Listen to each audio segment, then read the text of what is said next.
and my dear friends. Good afternoon. My name is Ashra Khan and currently I am studying in the first semester of LLB.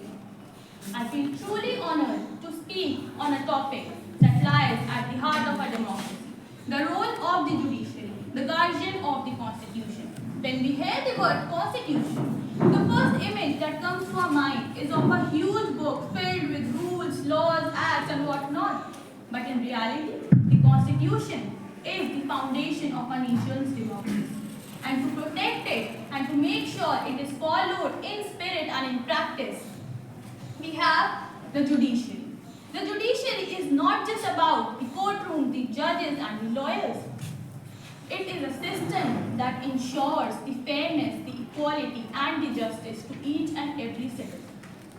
If the constitution is the heart of the nation, then the judiciary is the heartbeat that keeps it alive. Another most important function of the judiciary is the judicial review. It is a power that gives the constitution authority to stop the law or the government action which in the view of the judiciary violates the rights of the citizens or goes against the constitution. It is a right, it is an authority to stop it. Think about the fundamental right, the freedom of speech, the freedom of equality, the right to live, and so many more. Those are not just the words written on a piece of paper. It is the judiciary that gives the real protection. We often hear the saying that no one is above the law. It is the judiciary which actually makes it possible.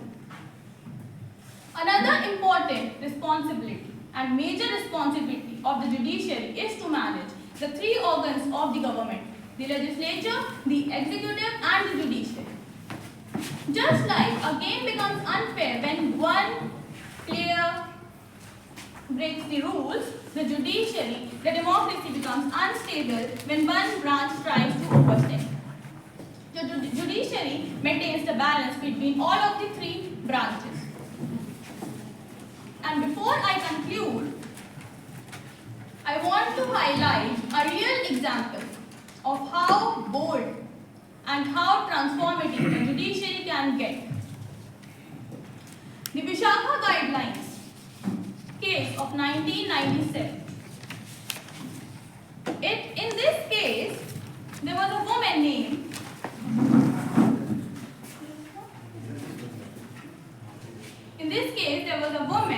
who was a social worker from the Rajasthan. She was horrifically sexually harassed. At that point in time, there was not even a single law in India to make sure and to prevent the sexual harassment at the workplaces. Who was the one who stood for the women across the country? Who was the one who filled the gap left by the legislature? Who was the one who made sure that the workplaces are safer? It was the judiciary. Thank you for listening.